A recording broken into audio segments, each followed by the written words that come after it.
எங்க இருந்து வந்து குதிக்கு பாருந்த நாய். மிஸ்டர் மாமியார ஒழுங்கு மரியாதை கொடுத்து மரியாதை வாங்குங்க, இல்லைன்னா நானும் பரட்டேன்னு சொல்லுவேன்.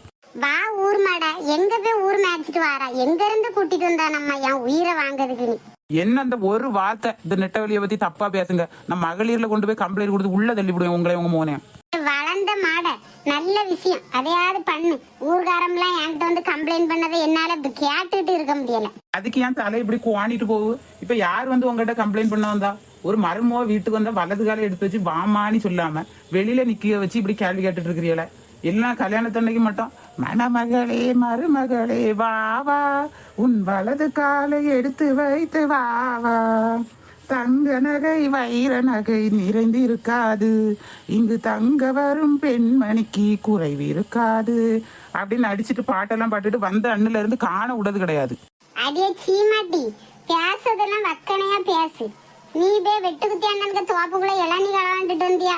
அவர் இங்க வந்து ஆடிட்டு போறாரு. ஐயையோ, கிழட்டு பையன் இங்க வந்து மாட்டி விட்டு போயிட்டானா? சரி, சம்மாளி நெட்டவெளி, உன்னால முடியாததா? நான் களவாண்டதை நீங்க பாத்தீங்களா மாமி? அப்ப வெட்டுக்குத்தி உங்க அண்ணனா? அதான பார்த்தேன். மூஞ்சியும் மண்டையும் பார்க்கும்போதே ஒரே சைஸ்ல இருந்து. என்னது இவரு நம்ம வீட்டுல உள்ள பரட்டைக்கு சைஸ்ல இருக்காரு? நீ ஏ மாட, ஒரு பேச்சுக்கு அண்ணன்னு சொல்லாது, உடனே கூட பிறந்த அண்ணன் ஆயிடுவாரோ? எதுக்கு இப்ப இங்க தள்ளி வந்து நிச்சியா? தள்ளி போய் நின்னு பேசு. அது ஒன்னும் இல்ல மாமி, கிட்ட வந்து நின்று பார்த்தா உங்க மூஞ்சி எப்படி இருக்குன்னு பார்த்தேன். அது சரி, இளநிய களவாண்டு என்ன செஞ்ச மாட? அது களவாங்கல பரட்டை கீழே வந்து உளுந்து கிடந்தா அதை தான் நான் எடுத்துட்டு வந்தேன். என்னதுன்னா பரட்டையா? ஐயா அப்படி சொல்லல மாமி, புரோட்டா வேணுமா வாங்கிட்டு வரட்டான்னு தான் கேட்டேன். சொல்லுவா ஊர் மாடு மேய்க்க விட்டுட்டு அவன் பாட்டு வேலையை போயிடுவான். ஒன்னு அடக்கைக்கு என்னால முடியுமா? அடே வெட்டு குத்தி கிளவர, இங்க வந்து இப்படி இலக்கி விட்டுட்டு போயிடுற. இரவு நீ துவாப்பு வரும்போது தேங்காயை பறிச்சு மண்டையிலே போட்டுறேன். சரி மாமி, வெளியில கொஞ்சம் வேலை இருக்கு, நீ நைட்டு மீட் பண்ணுவோம். பாய். இவளை வச்சுக்கிட்டு என்ன பண்ணனே தெரியல ஆண்டவா. ஒரு பிள்ளை குட்டி பிறந்தாலாவது திருந்துவான்னு பார்த்தா அதுக்கும் வழி இல்லை. நீரு தான் கண்ணை திறந்து பார்க்கணும் கடவுளே. லேட்டி மஞ்ச முடி என்ன தட்டி பார்த்துட்டு இருக்கா புக்குக்குள்ள? லேட்டி பூ மாதிரி என் மயில் முடி குட்டி போட்டிருக்கான்னு பார்த்துட்டு இருக்கோம். டி மயில் முடி எப்படி டி குட்டி போடும்? லேட்டி மக்கா, உனக்கு தெரியாதா? எனக்கு இதுவரைக்கும் 8 குட்டி போட்டிருக்கியா மயில் முடி. நான் எங்க வீட்டு பக்கத்துல உள்ள சொந்தக்கார பிள்ளைகளெல்லாம் கொடுத்துருக்கேன் தெரியுமா? லேட்டி மஞ்ச முடி, அப்ப எனக்கு ஒரு மயில் முடி தட்டி குட்டி போட்ட உடனே நான் உனக்கு தந்துறேன். லேட்டி மக்கா, அது சும்மா வளராதுட்டி, அதுக்கு சோறு போடணும். வேற இந்த தென்னை மரத்துல உள்ள சில்லாட்ட மாதிரி இருக்கும் பத்தியா, அதெல்லாம் எடுத்து போட்டாதான் அது வளரும் பத்துக்க.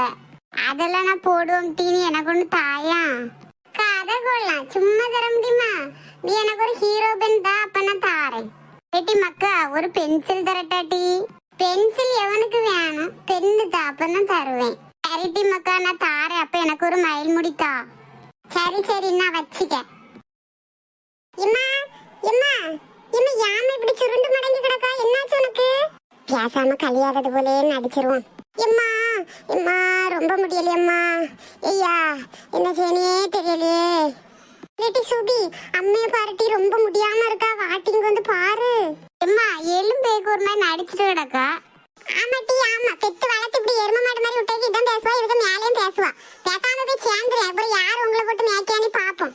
அம்மா யாமா இப்படி பேசுவா? பின்ன நானே முடியாம படுத்து கிடக்க, அவ என்ன பத்தி என்ன சொல்லான்னு கேட்டியா? சரிம்மா சரி, கோவப்படாத, நீ படுத்துக்க, நாங்களே போய் சோறு போட்டு திங்க. என்ன? ஐயோ, இப்ப இவ்வளவு என்னன்னு சொல்லி சமாளிக்கனே தெரியலையே. மக்களே சுபி, மத்தியானம் அம்மைக்கு ஒரு மாதிரி போதை கேடு போல வந்துட்டு மக்களே. அதில் அம்மைக்கு சோறையே வைக்க முடியல பார்த்துக்க, அப்படியே போதை கேடுல கீழே விழுந்துட்டேன். சோறு மட்டும் குக்கர்ல போட்டு வடிச்சிட்டோம் பார்த்துக்க, கறி தான் வைக்கல. நீ போய் மூத்த பைட்ல போய் கொஞ்சம் போல கறி வாங்கிட்டு வருவியா மக்களே? ஓ, அதான் இப்ப இப்படி நடிச்சிட்டு கிடக்குறியோ? நீ வீடு வீடா போய் கதை அடிக்க போயிருப்பா, அதான் சமைச்சிருக்க மாட்டா. உடனே எங்களை கண்டோன்னு நடிக்க ஆரம்பிச்சாச்சு. லேட்டி சுபி, யான்ட்டு இப்படி அம்மையை பார்த்து பேசுவா? அம்மா நமக்கு என்னதெல்லாம் சமைச்சு வச்சு தருவா, இப்படி நீ பேசா? நீ போய் கறி வாங்கிட்டு வர வேண்டியதானே டி? என்னதானே டி அடிச்சு பத்து வேற எங்கிட்ட அடிச்சுட்டு கிடாக்கா? ஒருத்தரம் போக வேண்டாம் முட்டி, நானே போறேன். நான் போய் தலை சுத்தி விழுவேன், அதுக்கப்புறம் வந்து தூக்குங்க. அடிக்காம படு, நானே போறேன். இந்த இளைய பிள்ளைலாம் என்ன பாவம் செஞ்சுன்னு தெரியல, எல்லா வேலைக்கும் நம்மளதான் அனுப்பி விடுவாள்வ. போ நீ போ, தனியாக தவிக்கின்றேன், துணி வேண்டாம் மண்டை போ. சும்மா இருட்டி நடிக்காம கல்லதுக்கு மண்டையில போட்டு கொலை செஞ்சு விடுவேன்.